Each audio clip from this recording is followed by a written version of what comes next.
All right, we all good? All right, hello. Good morning, everyone, and welcome to PAX. Everyone. There's people online. Let's be great.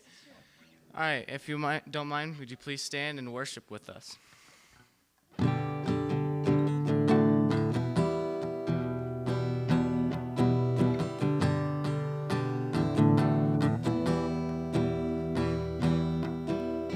Grander earth has quaked before, moved by the sound of his voice. Seas that are shaken and stirred can be calmed and broken for my regard. Through it all, my eyes are on you. Through it all, it is well.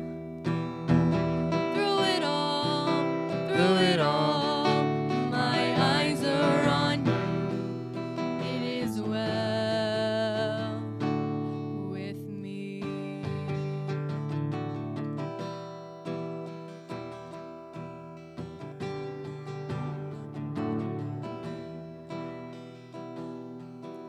Far be it for me to not believe, even when my eyes can't see. And this mountain that's in front of me will be thrown into the midst of the sea. Through it all, my eyes are on you.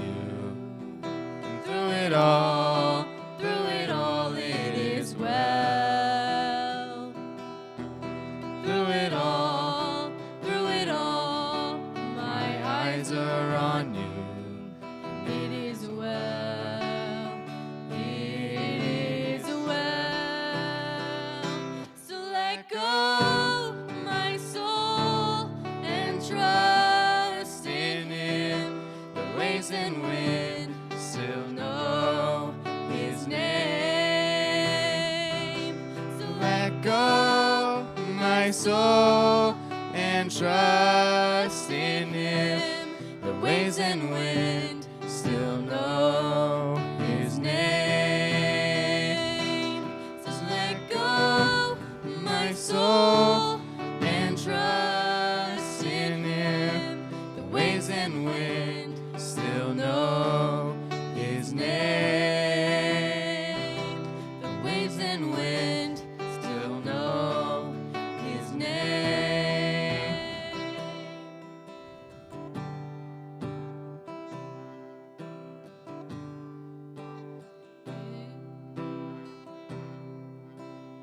It is well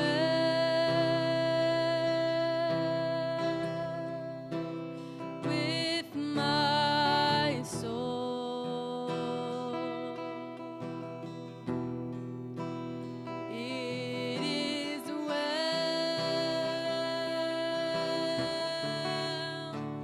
with my soul.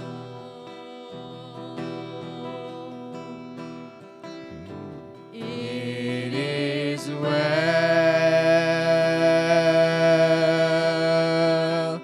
with my soul. It is well. It is well with my soul. It is well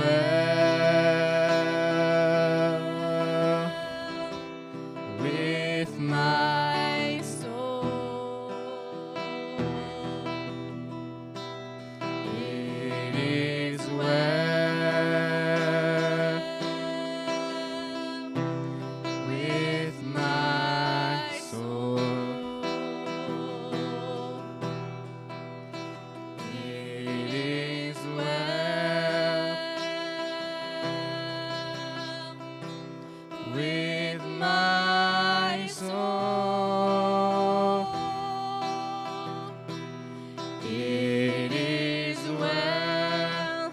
It is well with my soul. It is well. It is well with my soul. It is well. It is well with my soul.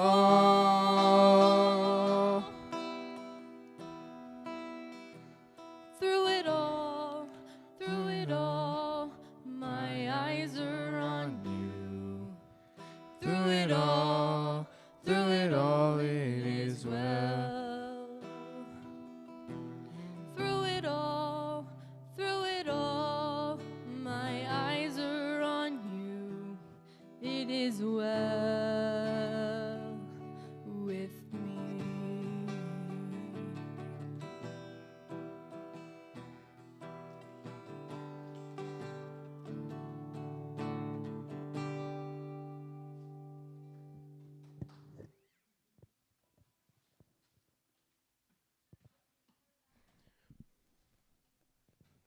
Pause for effect. Well, hello. How is everyone? Everyone here, those watching us, hi, I see you. That's creepy. Okay, so this is my first time doing announcements, so please feel free to fill out those scorecards that everybody received on their way in, because I'd love to be able to do this again. Welcome to PAX.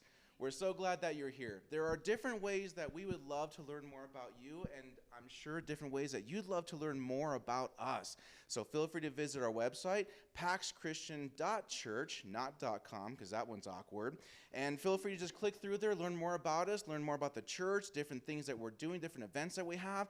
And segueing into my next bullet point, house church. Learn about house church because we have a few that are available for you in your different areas. I really enjoy house church because it gives me the ability to kind of double click into what we learned about on Sunday. We can ask really great questions. We can learn more about the word. We get to read it in different translations. I really enjoy that. So I think you can enjoy that too.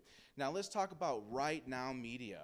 Right Now. Okay, so Right Now Media is this really cool website that offers the ability for us to learn more about the Word. There's lots of great videos in there. I could say that it's kind of like Netflix, only better because it's Christian, but that's just awkward, so I won't say that. But we're going to get access for you guys. So what I want you to say to me is next Sunday. Let me hear next Sunday.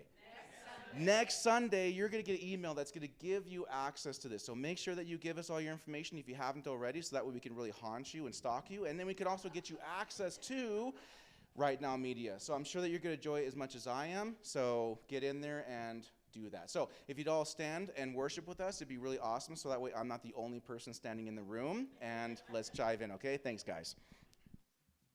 If you guys haven't already, there are these pieces of paper that are at the front on the table over there. They are for today's message, so just make sure that you have them now. We don't want you awkwardly walking over during the sermon. All right, let's worship.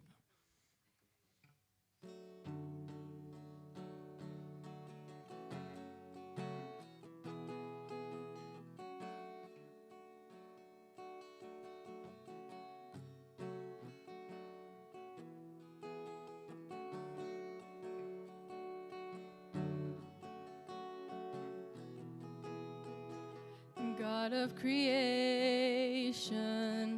there at the start, before the beginning of time. With no point of reference, you spoke to the dark and fleshed out the wonder of life. And as you speak, 100 billion galaxies are born. In the vapor of your breath, the planets form. The stars were made to worship, so will I. I can see your heart in everything you've made. Every burning star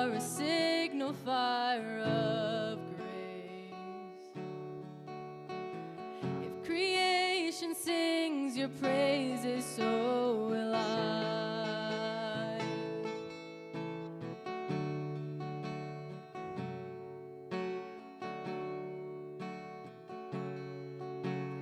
God of your promise, you don't speak in vain, no syllable empty or void.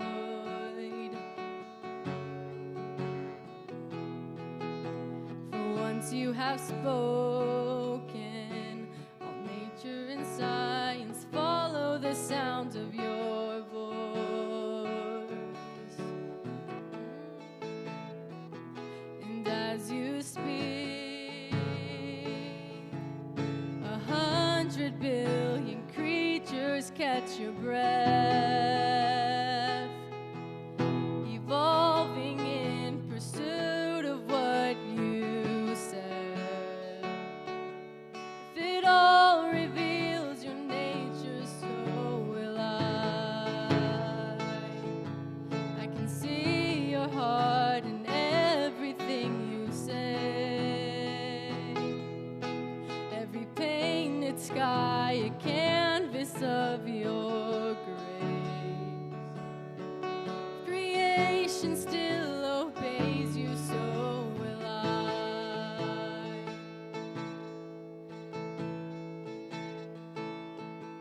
If the stars were made to worship, so will I. If the mountains bow in reverence, so will I.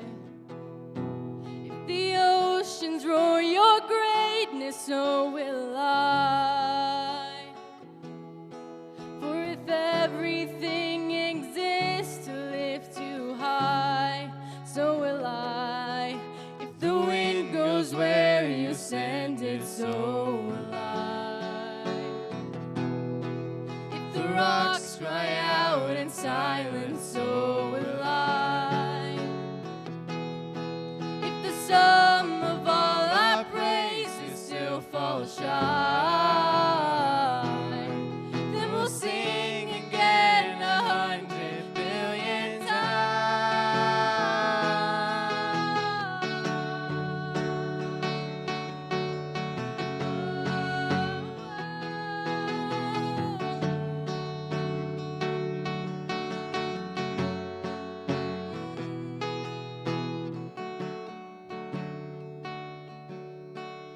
God of salvation, you chased down my heart through all of my failure and pride.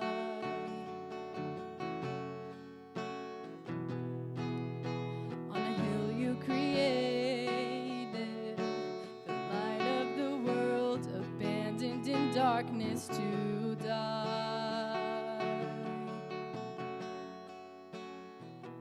And as you speak, 100 billion failures disappear. Where you lost your life so I could find it here. If you left the grave behind you, so will I. I can see your heart in everything you've done. Every part designed in a work of art called love. If you gladly chose surrender, so will I can see your heart a billion different ways. Every precious one, a child you died to save. And if you gave your life to love them, so will I. Like you would again 100 billion times. What measure could amount to your desire? The one who never leaves the one behind.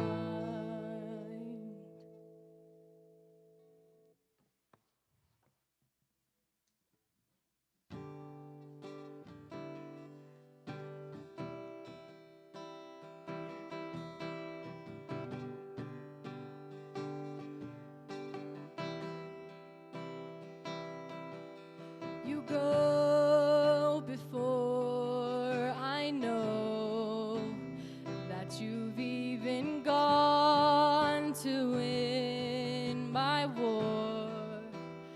You come back with the head of my enemy. You come back and you call it my victory. Oh,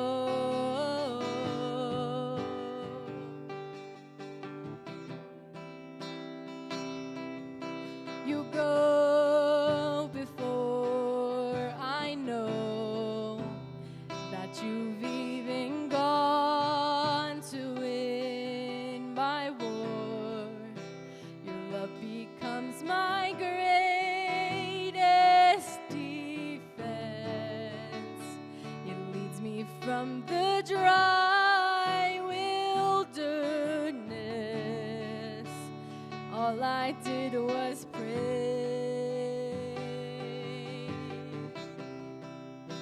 and all I did was worship, and all I did was bow down. No, all I did was stay still, stay still. And hallelujah, you have saved me.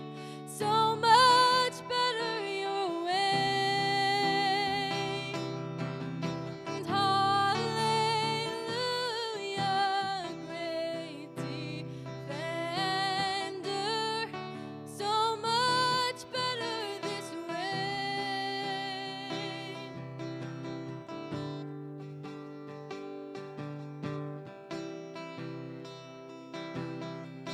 You know before I do where my heart can seek to find your truth. Your mercy is the shade I'm living in. You restore my faith and hope again. And all I did was pray, and all I did was worship, and all I did was bow down. No, all I did was stay still, stay still. And hallelujah, you have saved me. So much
you go before. I know that you've even gone to win my war.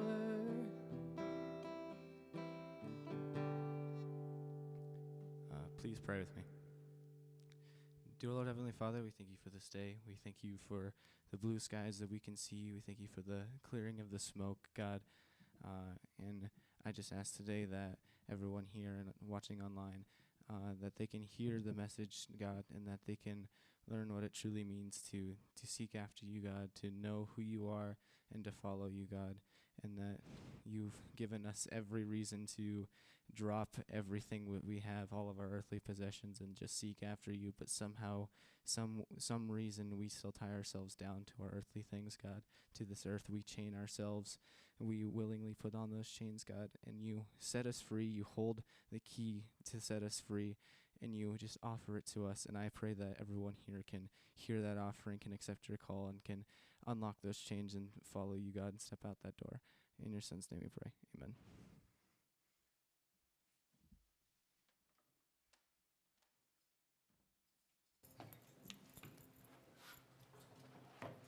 Well, good morning. It's good to see you guys here. It's good to see the blue sky too, right? So, and thank you for those of you that are joining us online. I'm sure you're surprised to see me this morning. Quite frankly, I'm surprised to see me this morning. So, late on Friday, Mandy called me and asked me if I could preach this weekend. So, unfortunately, Brian at his day job had a direct exposure to someone who's confirmed COVID positive.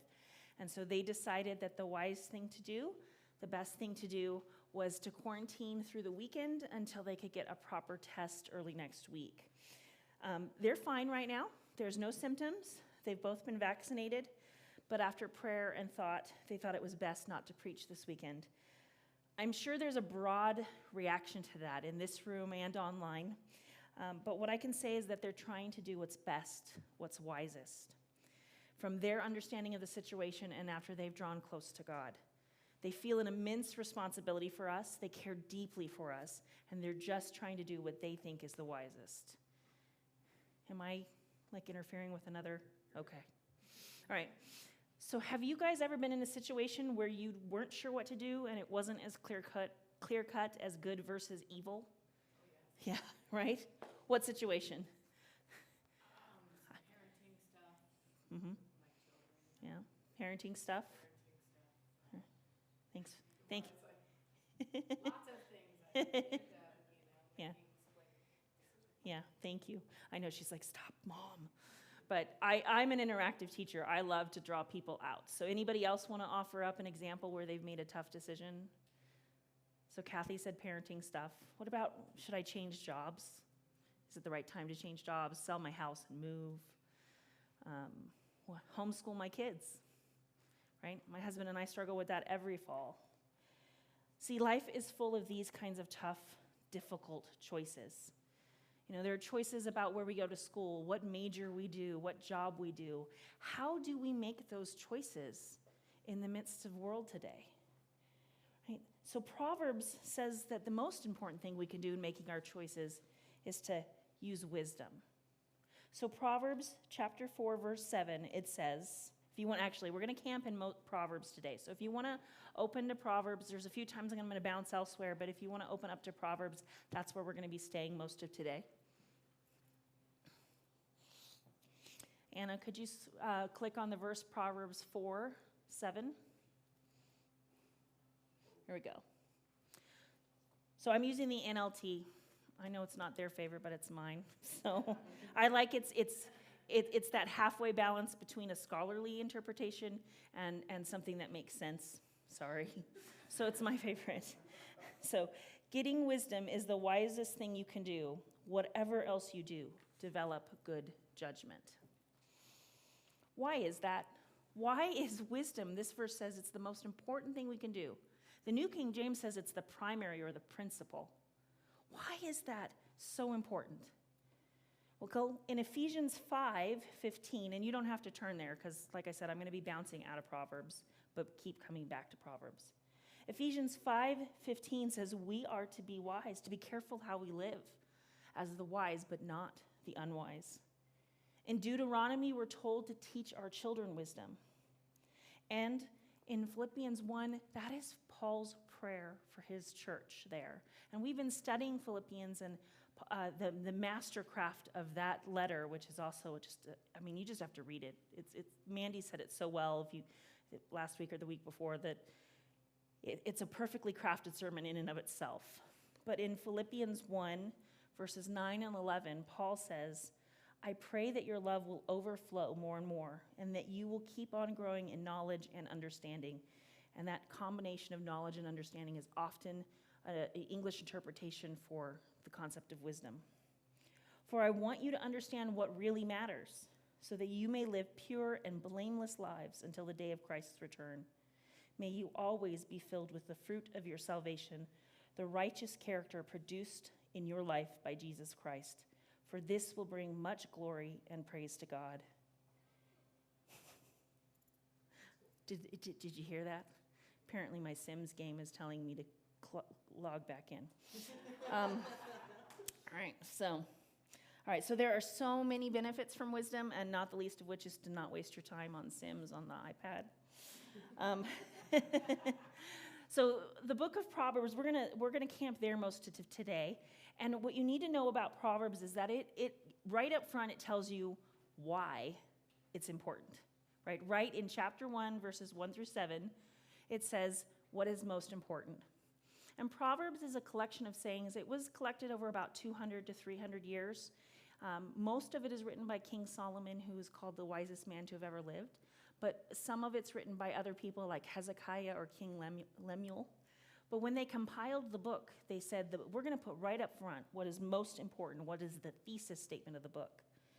And so in Proverbs 1, chapter 1, verses 1 through 7, this is what it says.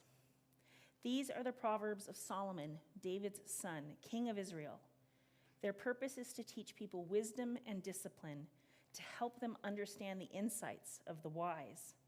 Their purpose is to teach people to live disciplined and successful lives, to help them do what is right, just, and fair.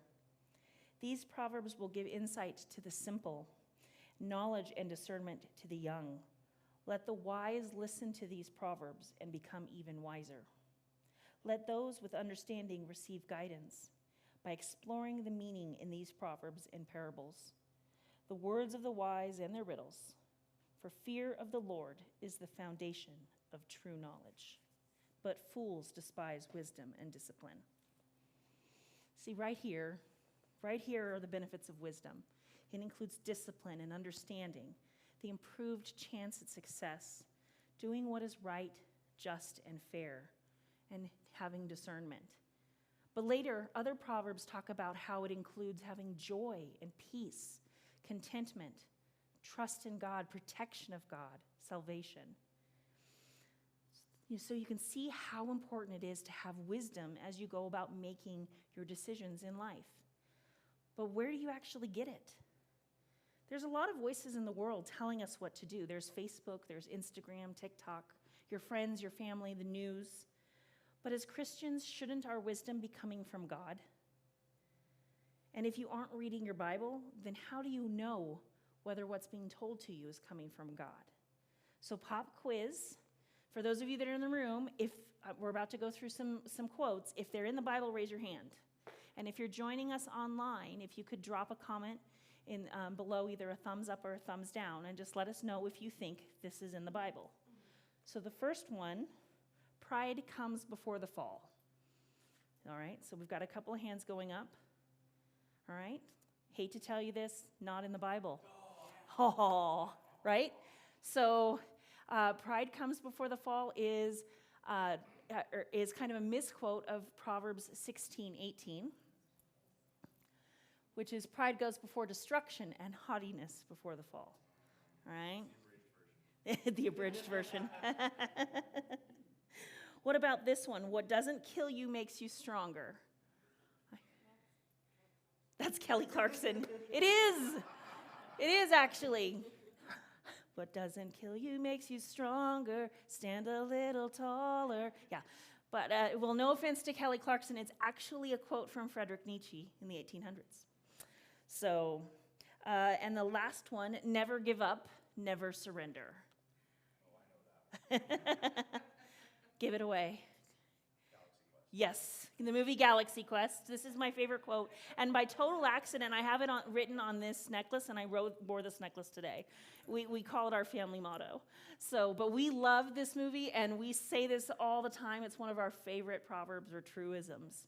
So, Proverbs are used all the time. They're not just, the book of Proverbs is a collection of proverbs. But in our culture, we have lots of little true, memorable sayings that are designed to teach, right? These are generalizations about what's true, not necessarily a promise. And today we have Proverbs coming at us all the time in so many different forms, and the most common form is the internet meme. So, the timing of that one, there we go. Let's stop calling it memes and start calling them internet proverbs, because that's what they are. When we see these little things and they scroll past on our social media, and they try to impart wisdom in 70 characters or less. Is it really wisdom? Or is it just a catchy saying? Or is it propaganda or someone's opinion? Because as Christians, we need to be seeking God's wisdom, not the world's wisdom. Right?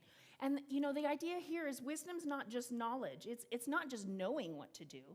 It's knowing when to do it and how to do it, right? You can have all the knowledge in the world and still be the dumbest person I know, right? I've known many people who were really smart who made really unwise choices in their life. And wisdom is not affected by your intelligence or your wealth or what culture you were born into. It is about knowing and God and seeking God. Right, one commentary gave this wonderful example. He said, the pages of history are filled with the names of brilliant and gifted people who were smart enough to become rich and famous, but not wise enough to make a successful and satisfying life. It's one thing to make a living, and quite something else to make a life. Have you ever known what you were supposed to do and then failed to do it? Has God ever told you you should be going down this path, but you went, I'd rather be over here for whatever reason, right? And maybe it wasn't as clear-cut as the Bible says this is a sin, or that is good versus evil. You just followed something other than God in that moment. I've done that. I do it plenty. A lot at work, not at my current job, but past job. I would get clients who would come in. They would be referred by someone I loved and trusted, a family friend, or a family member or a friend, and they would have the most heart-tugging stories. But I could see all the red flags that this was going to go bad, that this was a client who was not going to listen to me, they were not going to follow through, that no matter what I did, no matter how good of a lawyer I was in that moment, that I was never going to make them happy, and yet I would still take that client. Because in that moment, instead of listening to God and wisdom, the priority to put him highest and first, I was fearing what man would think. What would that family member or friend say if I didn't take this case? Or I would let emotion tug me away from doing what was wisest. You see, instead of seeking God's wisdom in those moments, I let something else take priority, whether that was emotion or fear of man or fear of how I was going to pay the bills this month. I let something else take priority in the moment. But the Bible says very clearly that our priority needs to be the fear of the Lord. And this is a repetitive theme in the Proverbs, fear of the Lord. So we're going to jump around a little bit inside Proverbs. So turn over to Proverbs 15, going to verse 33.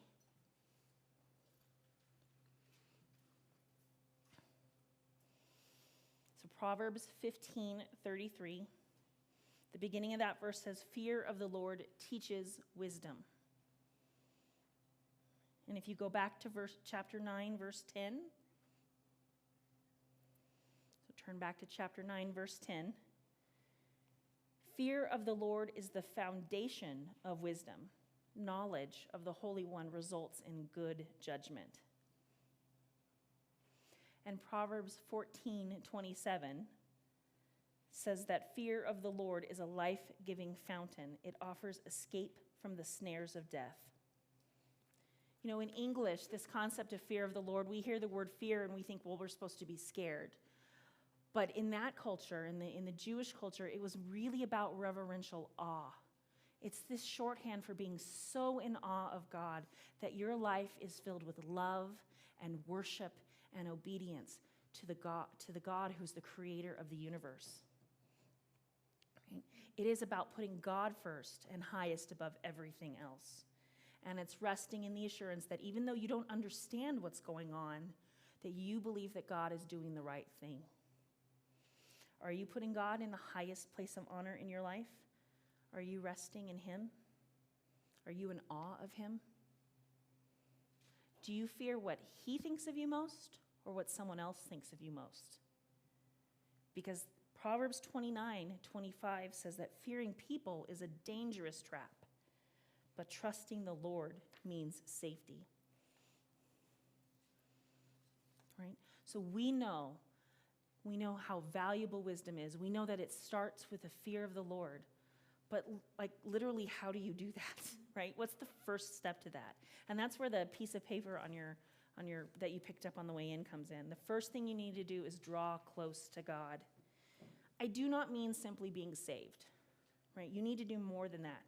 You need to be in a daily relationship with him, learning about his character and his values. You've got to look at the world through the grid of God's truth. And you can't do that if you don't understand what his truth is, right? I want to repeat that. You've got to look at the world through the grid of God's truth. And you simply cannot do that if you don't know what truth is. So how are you building this relationship with God? Because it's more than just reading the Bible. It's a conversation with him. It's seeking him out. It's making room for him to speak into your life. It's having a relationship, and that takes time, and it's two-sided. All right, so there are really so many ways to do this. And Brian and Mandy earlier this year did a wonderful series on the spiritual disciplines called Devoted. So if you need a refresher on different ways of doing spiritual disciplines, then I'd recommend you go back and watch their video. And if you are a nerd like me, Dietrich Bonhoeffer has a fantastic book on the spiritual disciplines. But it's a little harder to digest than Brian and Mandy's sermons. And so they went through several spiritual disciplines. They talked about fasting. That's giving something up for a period of time so that you can take the time and energy you would have spent on that and instead invest that time and energy into God. They talked about prayer, the act of talking to God, and time to listen back. And so there's many ways to do that. That's to pray out loud. That's to pray quietly. You can journal. You can do it individually or in groups. There's the acts of service, taking your energy and your time and serving other people, whether that is, the people in your household, whether that's the church or an outside ministry. They talked about studying, the importance of getting into the Word and digging into the Word, both individually and as a group. The idea of a house church is that, just as Proverbs says in 27:17, iron sharpens iron, and so a friend sharpens a friend.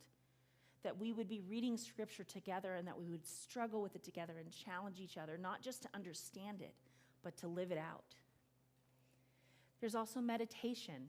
It's not Eastern meditation where you empty yourself out, but instead you fill yourself with the Holy Spirit. You focus on God's Word.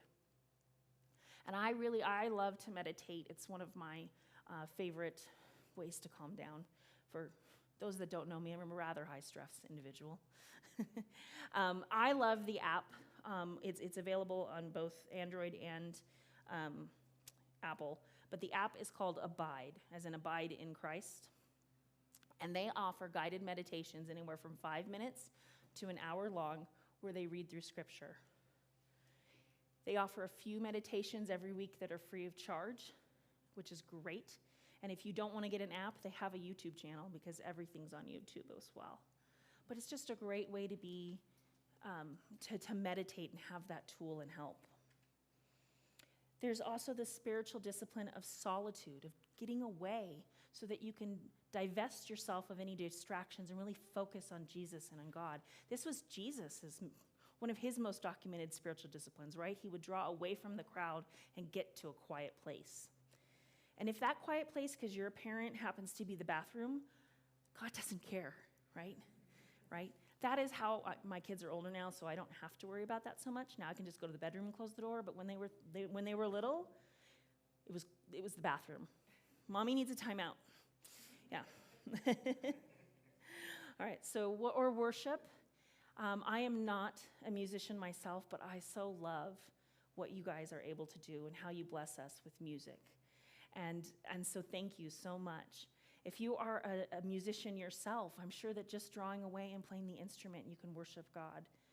But if you are not a musician like me, you turn on K-Love, create a playlist, right?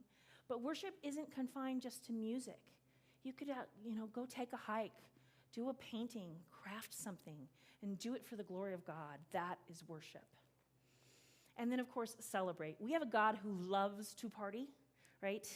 If you look at the Old Testament and how many feasts and celebrations they have, and Jesus' first miracle was turning water into wine at a wedding. He understands the value of coming together with people and just being excited, celebrating the little things in life, celebrate the big things in life. And, whether that means with food or music or just hanging out with your friends on a Friday night and celebrating what God's done in your life this week, that's a spiritual discipline too. Which of these works for you? Or does something else work for you?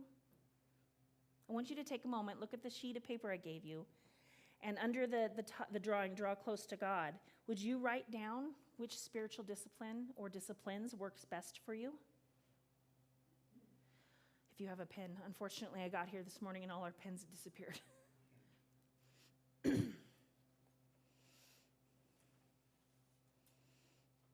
And if you're at home, just jot it down on a piece of paper. There's nothing magic about the handout I have here. Right? Now, when I went through this list of spiritual disciplines, was there a particular spiritual discipline that you went, that sounds interesting, maybe I can try that? Would you go ahead and jot that down?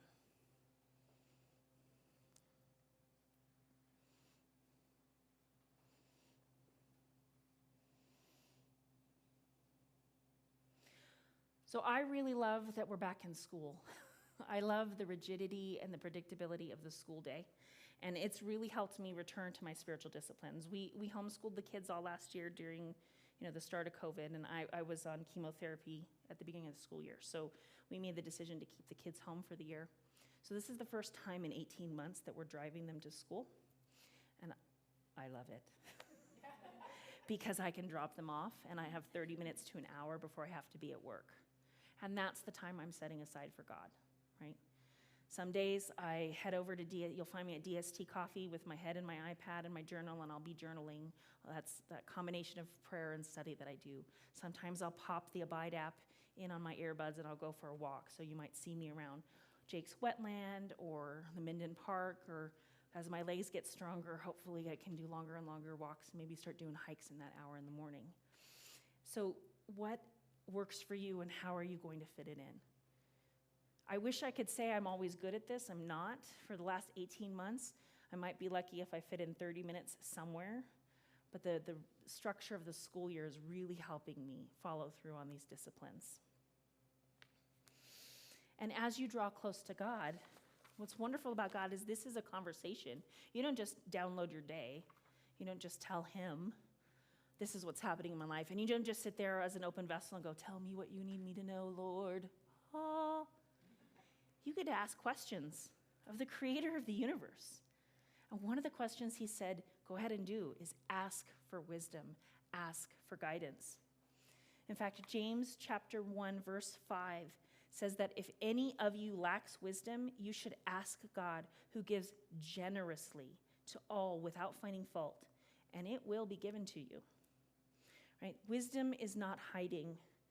In fact, in the book of Proverbs, she's described as a woman, or wisdom is described as a woman that is just waiting out there, waiting at the crossroads, inviting you into her home.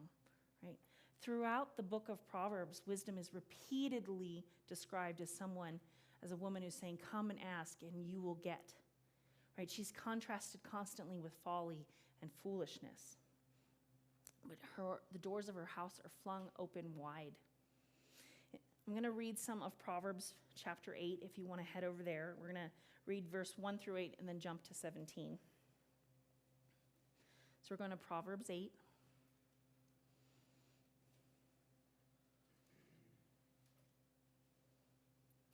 Listen as wisdom calls out. Hear as understanding raises her voice. On the hilltop along the road, she takes her stand at the crossroads. By the gate at the entrance to town, on the road leading in, she cries out loud.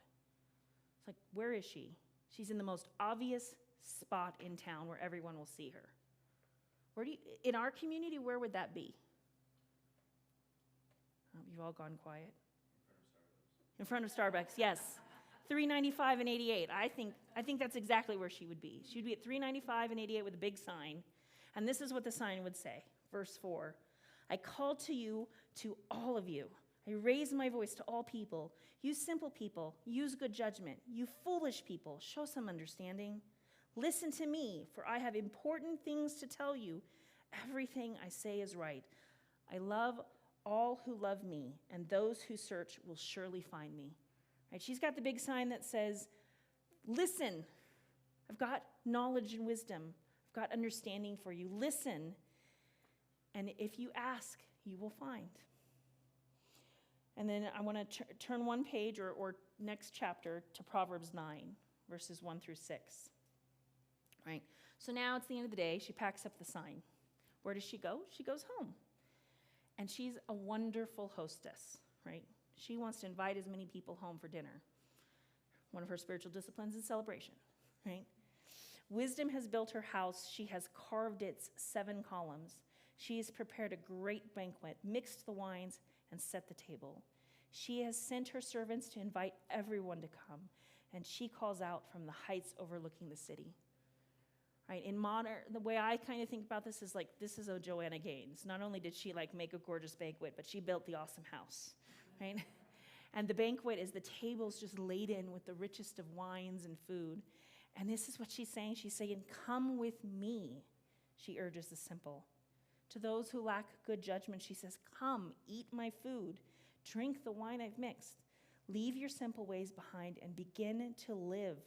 Learn to use good judgment. Right? Wisdom is not hiding. Seek and ye shall find. Wait, I already did that sermon once. Right? But it's so true. God is not hiding from us. So where do you need wisdom? Where do you need guidance from God? Would you write that down on your sheet of paper? It's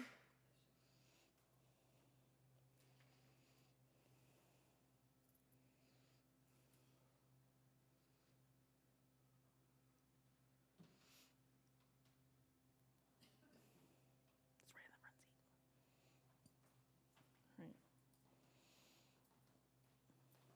seat. Right. So you are encouraged. You're free to ask. But it's not enough to know, right? God can give you your answer. He can tell you what's the right step for you. It's what you do with it that happens next. You actually have to live it out, right? Are you going to mute the microphone? You guys don't need to hear me swallow.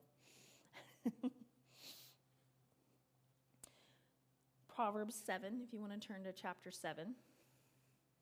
He puts it so succinctly. Proverbs 7, chapter 2 says, obey my commands and live.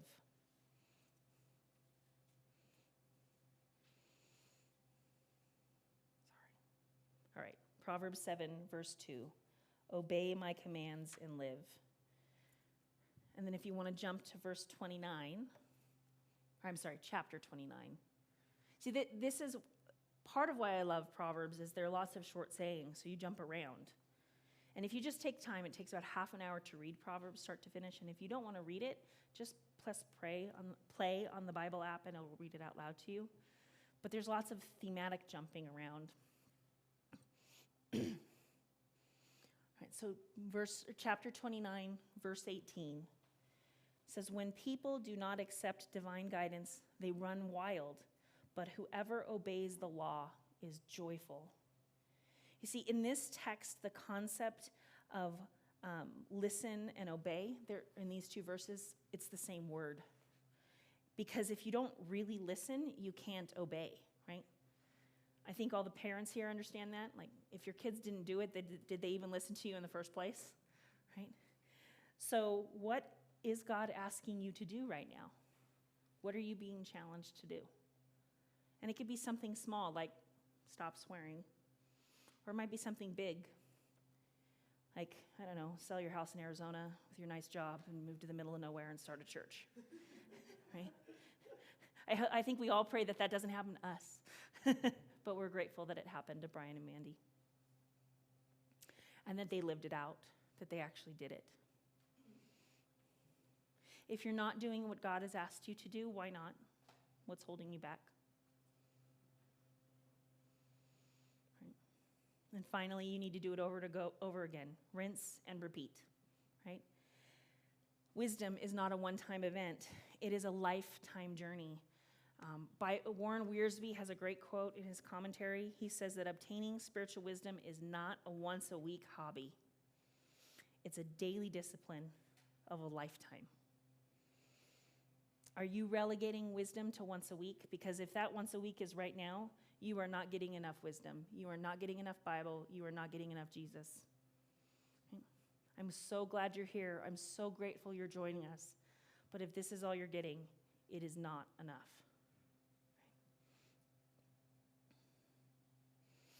Proverbs 4, you want to turn to chapter 4. Again, this idea that wisdom is a journey that we have to keep going on. It's a path that we have to keep stepping through is such a powerful image throughout Proverbs that it's not one decision, one and done, right? So in chapter 4, we're going to start in verse 10. My child, listen to me and do as I say, and you will have a long, good life. I will teach you wisdom's ways and lead you in a straight path. Right? When you walk, you won't be held back. When you run, you won't stumble. Take hold of my instructions. Don't let them go. Guard them, for they are the key to life. So I got to ask a question. Did I just walk? Well, I see a yes. Or did I take a step? I took a step. Is this walking? I'm not going to run. I'll fall off, right? You have to do it over and over again and over again, right? That's what this is saying. It's a pathway. You have to walk. You have to run. And when you're following in wisdom's ways, you won't be held back. You won't stumble. They will guard you, for they are the key of life. Same chapter, but we're going to jump down to verse 23. These are some of the specific ways that you should act in wisdom. It says, guard your heart above all else, for it determines the course of your life. Avoid perverse talks. Stay away from corrupt speech. Look straight ahead and fix your eyes on what lies before you, on what the idea of what God has asked you to do. Fix your eyes on that. Make out a straight path for your feet. Stay on the safe path, right? Don't get sidetracked. Keep your feet from following evil. Proverbs is such a practical book. When you walk on a path that God has made for you through wisdom, stay on it. Don't step off. Don't get sidetracked, right? What happens then? I don't want to know, right? A few times it's happened to me. I feel like I'm that bowling ball hitting the bumper I bowl with a bumper. But hitting the bumper on the edge where you can see it just bounce back. And it's painful, man. And it's not worth it, right? So why would we choose to do that? Don't get sidetracked. I wish I could say I've got this down. I've been bounced back from that bumper several times recently. This isn't I'm not sitting up here saying I've done it and I do it perfectly. I struggle with this constantly, with this rhythm of maintaining my relationship with God, with asking for wisdom and then living it out. It is a cycle. It is a discipline. And right now I'm doing pretty well. And again, in no small part because the school year has started and I have that half an hour every day, right? So what are you going to do to make God the highest priority in your life today? What are you going to do to make him the highest priority in your life this week, this month? I had you write down several things today. And when you look at that piece of paper, I want you to realize you've just created a plan on how to do this, a really practical plan. Because for those who fail to plan, they plan to fail. And I'm sorry, I had to sneak in one more meme. Right? But this is your challenge. Take that plan and now go live it out. Right? Make the time to do your spiritual discipline. Ask God for that guidance. Actually listen for his answer and then go do it. Because Proverbs 4:7 says that getting wisdom is the wisest thing you can do.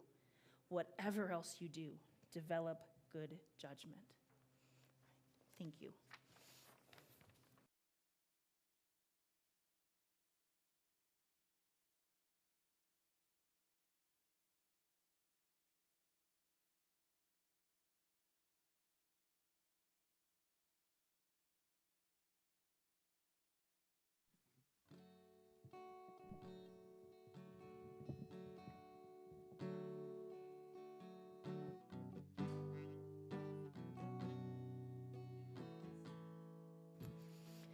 We try to remind you guys to get communion before you sit down, but then I forget to do it. So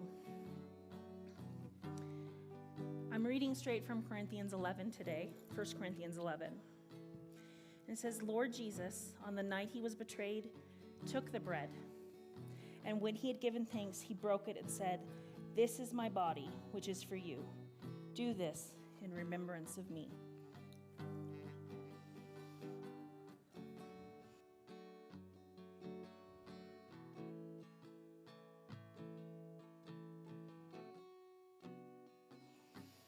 In the same way, after supper, he took the cup, saying, "This cup is the new covenant in my blood. Do this whenever you drink it, in remembrance of me. For whenever you eat this bread and drink this cup, you proclaim the Lord's death until he comes." Will you stand and worship with us today?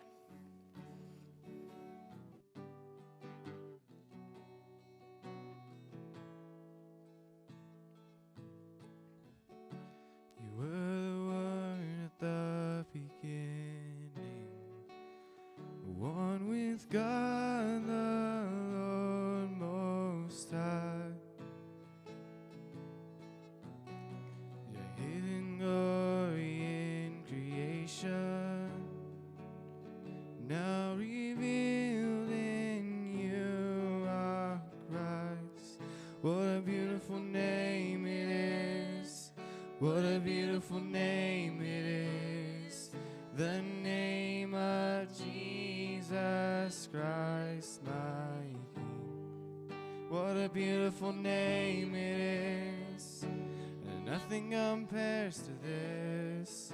What a beautiful name it is, the name of Jesus. You didn't want heaven without us, so Jesus, you brought heaven down. My sin was great, your love was greater.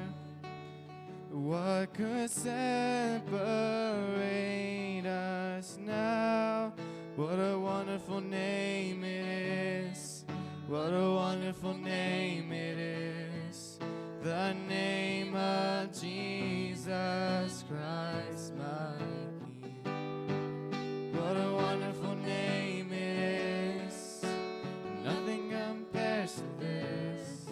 What a wonderful name it is, the name of Jesus. What a wonderful name it is, the name of Jesus.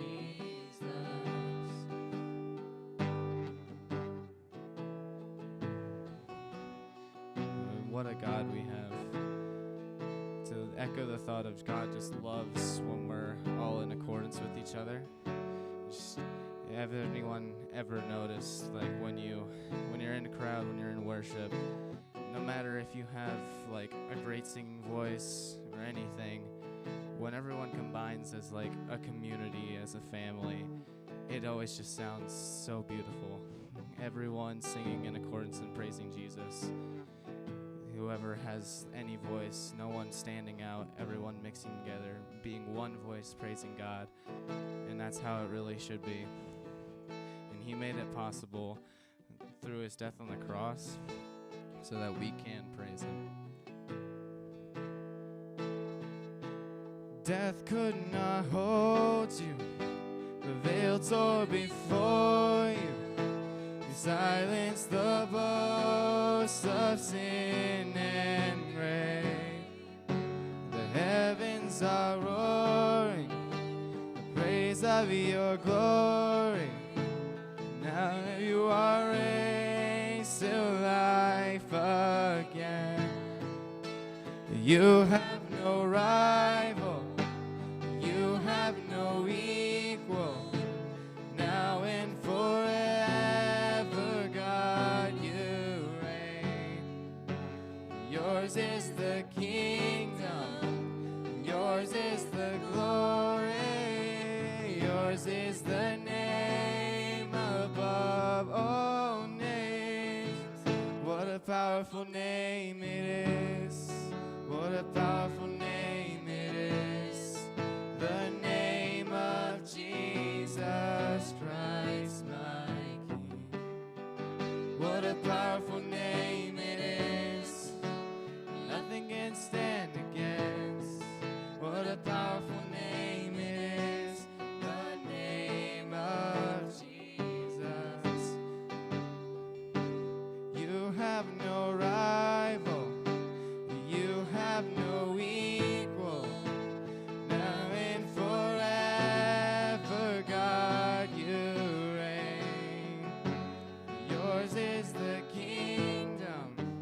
Yours is the glory. Yours is the name above all names. What a powerful name it is. What a powerful name it is. The name of Jesus Christ, my King. What a powerful name it is. Nothing can stand against. What a powerful name it is. The name of Jesus. What a powerful name it is. The name of Jesus. What a powerful name it is. The name of Jesus. Amen. All right. Go be rad for Jesus.